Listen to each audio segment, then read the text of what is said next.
Hey, welcome to Beyond the Yoke Woodworking. My name is Jordan, and today I'm going to show you how I built this blanket chest.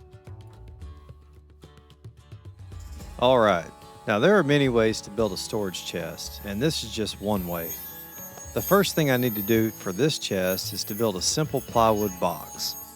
Now although simple, this box will be the foundation of the entire project. Now since this chest will be painted, I chose to use birch plywood as it is great for painting. So I began breaking down this plywood sheet to make up the four walls and bottom panel. After having all my parts cut to size, I brought them over to the workbench and began preparing them for assembly. To assemble this box, I'll be using wood screws, so I marked out some reference lines along the edges showing where to drill some pilot holes and followed those with the countersink bit. I didn't bother spacing these out, I just kind of eyeballed it because you will never see these when the chest is finished anyway. Now that all the panels are prepped, I can now begin assembling the box using some glue and 1.5 inch screws. Now I'll be working around the bottom panel, fastening everything to the edge of it, not the bottom panel to the edge of everything else. And if that doesn't make any sense, just keep watching and you'll understand what I'm talking about. I started with fastening the side panels to the bottom panel first. By having these assembled, it will make adding the front and rear panel a breeze, as I will just have to lay them across, as you can see here. I continued with glue and screws, fastening the front and back panels to the bottom and side panels. Now like I said before, this box is the foundation of the build, as everything will be attached to it moving forward, so it's worth taking your time and making sure everything is flush with one another. That way you don't have any headaches later on. After completing the box, I set it aside and shifted my focus toward adding some character to it. I chose to add some frames to the exterior, and I'm going to make these frames out of poplar because, like birch, poplar is also great for painting. So I began breaking down this board into what will make up all of the rails, stiles, and middle dividers. After following my cut list, I returned to the workbench with the frame parts and pulled out my pocket hole jig. With these parts, I'm basically building a cabinet face frame, and that is exactly what this jig is meant for. It will keep the adjoining frame pieces from separating over time and provides a nice seamless joint. After drilling pocket holes into the rails and middle dividers, I began assembling all of those frames together using glue and pocket hole screws, starting with the two side frames. Then the front frame, which will include the two middle dividers spaced evenly. And finally, the rear frame, which will not have any middle dividers because you will never see this side anyway. With the frames built, I was ready to attach those to the box. I started with the side frames. I applied some glue to the back and then flipped it over and flushed up all the corners and edges. I then fastened the frame to the box with brad nails.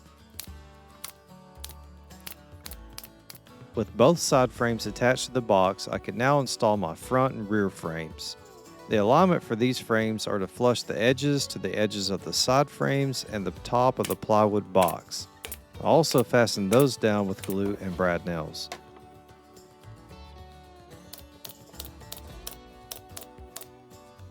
With the chest starting to take shape, I'm now going to add these decorative baseboards to the bottom, and the best way to fit these in are to do the sides first. So I took these over to the miter saw and cut a 45-degree miter on one end while still leaving the board longer than needed. I then sat it against the chest with the inside edge in line with the edge of the panels. Then, while holding it in place, I marked a line where it meets the back of the chest. Then I took that mark and cut it out at the miter saw.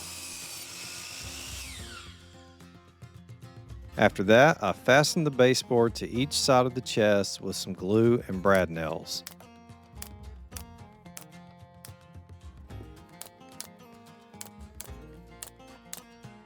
Now that I have both side trims installed, I could fit in the front baseboard by sneaking up on the right length at the miter saw. Now this may take a few extra cuts, but you will eventually get a perfect fit. I then attached it to the chest with glue and brad nails.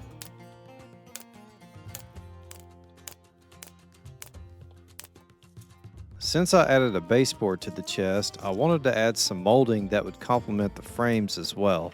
So I took some measurements of the squares on the inside of the frames and began cutting all those pieces out at the miter saw, 20 to be exact. I then returned to the workbench, and after checking the fit of each square, I began installing each piece with glue and brad nails. Now, I'd like to mention that there are many styles of baseboards and moldings, and with that said, this chest is very customizable and can fit into whatever style you choose.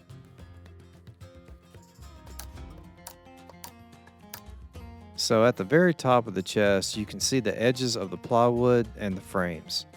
Now, it's not the nicest thing to look at when you'll be opening the lid, so to fix this, I'm just going to cover those. I'm using 1/4-inch strips, and I cut a 45-degree miter on each end and fasten those down with glue and brad nails.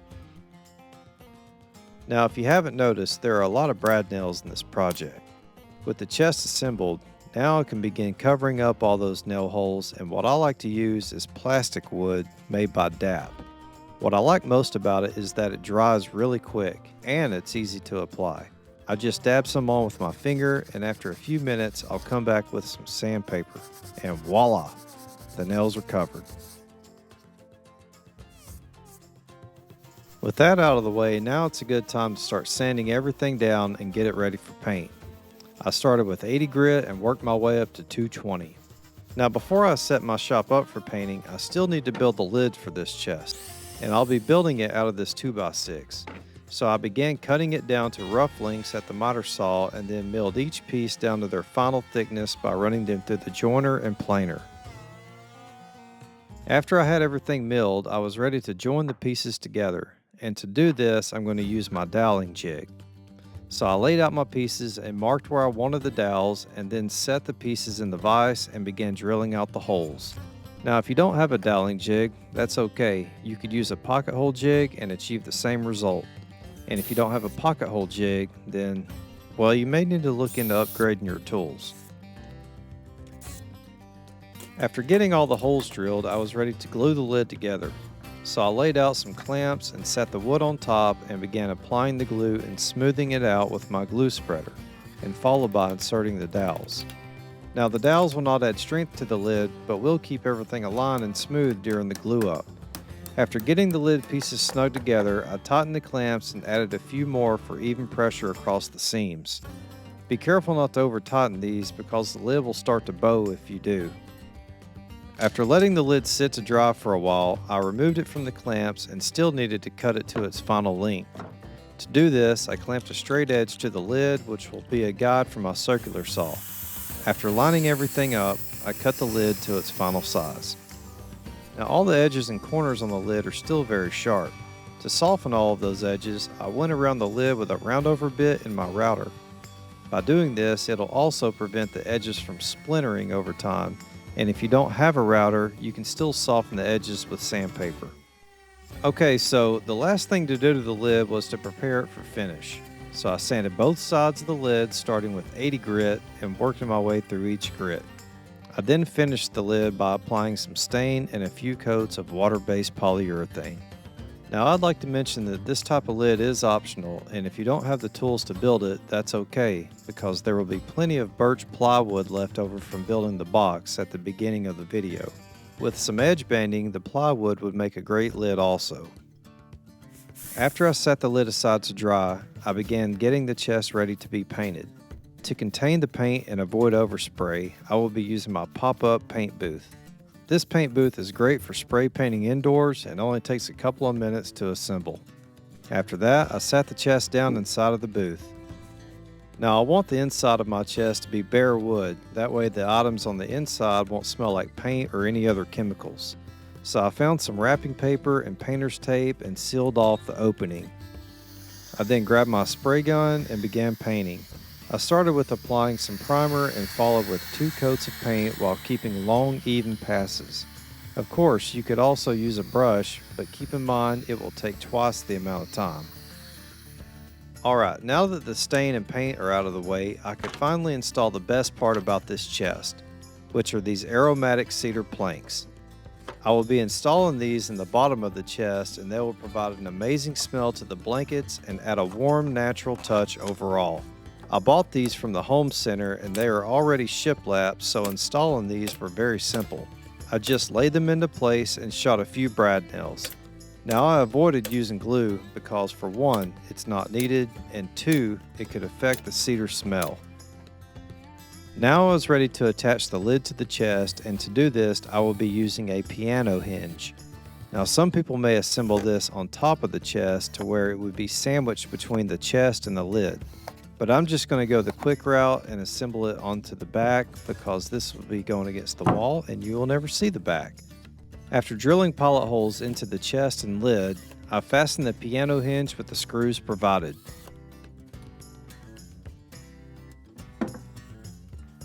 The last thing I needed to do was to put on the soft closed lid support.